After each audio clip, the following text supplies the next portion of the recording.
पाबंद नहीं, मगर मुमकिन है अब भी मेरे बाज़ दोस्त कहें कि आपको ज़रूरत क्या थी इसमें इस बात को लाने की।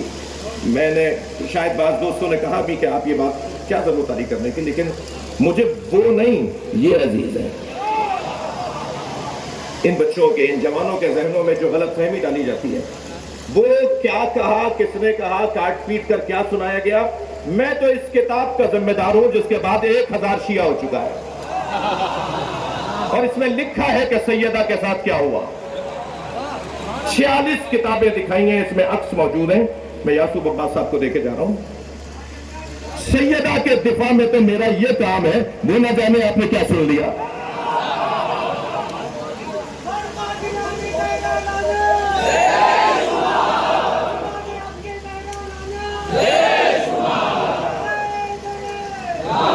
सैयदा के कातिलों के मानने वालों के जितने दांत खट्टे इस फकीर ने किए हैं,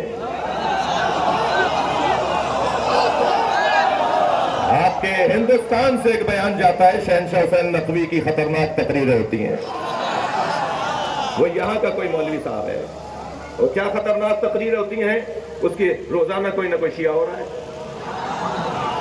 आप पता नहीं क्या क्लिप लिए बैठे हैं, मैं तो सैयदा को राजी कर रहा हूं। सलावत पढ़ने मोहम्मद आले मोहम्मद। भाई ये बहुत बड़ा मजमा है, जो जहां जहां है अगर मिलकर एक आवाज होकर सलवात हदिया करे।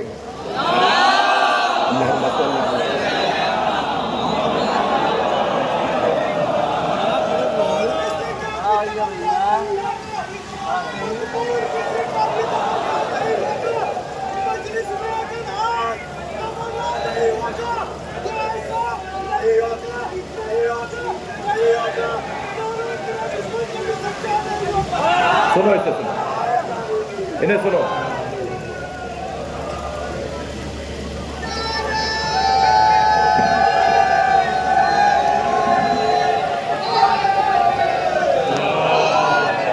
बस नारा लगा दो।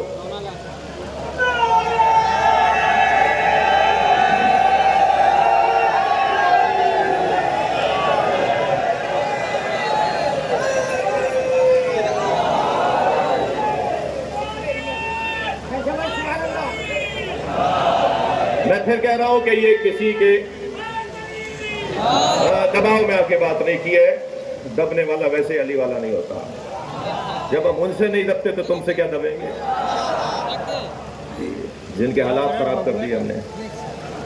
अल्हम्दुलिल्लाह आप सबकी दुआएं, आप सबकी मोहब्बतें, और सबसे बड़ी जो ताईद हज़रत ज़हरा है, वो सबसे बड़ा सरमाया है। एक सलवात हदिया कर दे मोहम्मद वाले मोहम्मद। बहुत बड़ा मजमा है, न जाने कहां कहां से क्या क्या नारे लग रहे हैं, सब तो मेरी कान में नहीं आते, और मैं सारे नारों का जिम्मेदार भी नहीं हूं। वो वही जिम्मेदार है जो नारा लगा रहा है। एक सलवात और पढ़ दे मोहम्मद वाले मोहम्मद। भाई इससे बुलंद सलवात।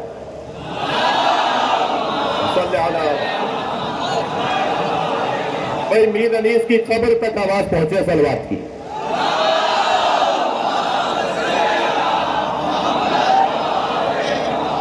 मिर्जा दबीर की कब्र तक आवाज पहुंचे सलवात की।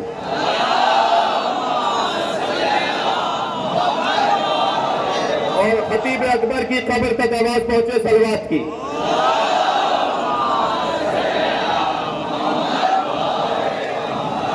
हमने मूसा को भेजा क्यों? इसलिए कि वो लोगों को, अपनी कौम को ज़ुल्मात से निकाल कर रोशनी की तरफ, नूर की तरफ लेकर आए। फ़ज़क्किरहुम बिअय्यामिल्लाह। और ए मूसा, हमने तुम्हें वही की, मूसा को हमने वही कि मूसा अपनी कौम के सामने अल्लाह के अय्याम को दोहराओ।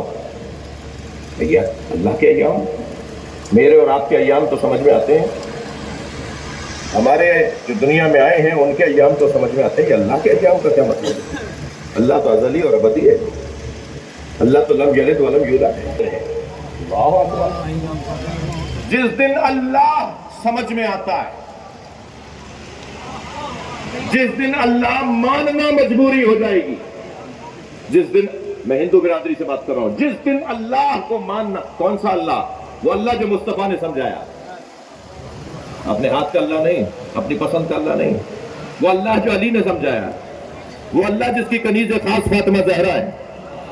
میں اللہ کی بات کر رہا ہوں، اپنے ہاتھ کا اللہ نہیں. یہ انسان بڑا عجیب ہے، یہ ہر بات کمال کو اللہ بول دیتا ہے، یہ ہر جگہ کمال دیکھتا ہے تو کہتا ہے یہ اللہ. اور یہ فطری بات بھی ہے کسی حد تک کہ کمال طلبی، کمال جوئی ہمارے اندر کی آواز ہے.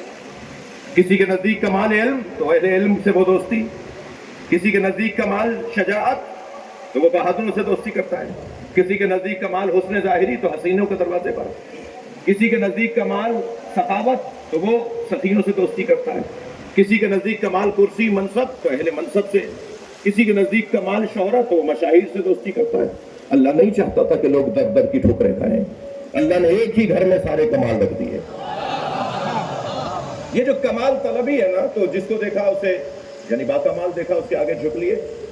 تو اگر یہی عنوان ہے کمال کا تو عزیزان گرامی اگر پتھر میں کوئی کمال ہے تو پھر وہ باکمال جس کے ہاتھوں پہ کلمہ پڑھ رہا ہو اس باکمال کو کیا کہیں گے؟ اگر درخت اس قابل ہے کہ اس کی پرستش کی جائے تو پھر اس کا کیا کہیں کہ جو حکم کرے تو درخت چلتا ہوا آ جائے. اگر سورج باکمال ہے کہ اس کی پرستش کی جائے تو اس کا کیا مقام ہے کہ سورج کو اشارے سے پلٹا دیتا. اگر چاند باکمال ہے تو اس کا کیا مقام ہے جس نے ایک اشارے سے چاند کو 2 ٹکڑے کر دیے. عزیزان گرامی اگر کوئی انسان باکمال ہے تو اس انسان کا کیا کہیں گے جو اس انسان کے لیے کہتا ہے میں محمد کے غلاموں میں غلام. لہذا کمال پرستی، کمال جوئی کا بھی کوئی معیار ہے. ہمیں معیار کے مطابق اپنے مرکز کو تلاش کرنا ہے. یہ ہے ظلمتوں سے نکال کر، اندھیروں سے نکال کر روشنی کی طرف لے جانے کا سفر. وہ جو اللہ کے ایام ہیں، جن ایام میں اللہ پہچانا جاتا ہے، اللہ جانا جاتا ہے، اللہ مانا جاتا ہے، وہ ایام کون سے ہیں؟ ان میں معصوم فرماتے ہیں وہ یوم اللہ یوم ظہور ہے. معصوم فرماتے ہیں وہ یوم اللہ یوم القیامہ ہے، مگر 30 کا دن سن لیجیے. معصوم فرماتے ہیں وہ یوم اللہ یوم عاشورہ ہے. یوم عاشورہ یوم اللہ ہے جس دن اللہ مانا جاتا ہے. ایک بڑا مضبوط جملہ ہے، اللہ ان کی روح کو شاد کرے. اللہ ہے پر ان گنت دلیلیں ہیں. کتنی دلیلیں چاہیے؟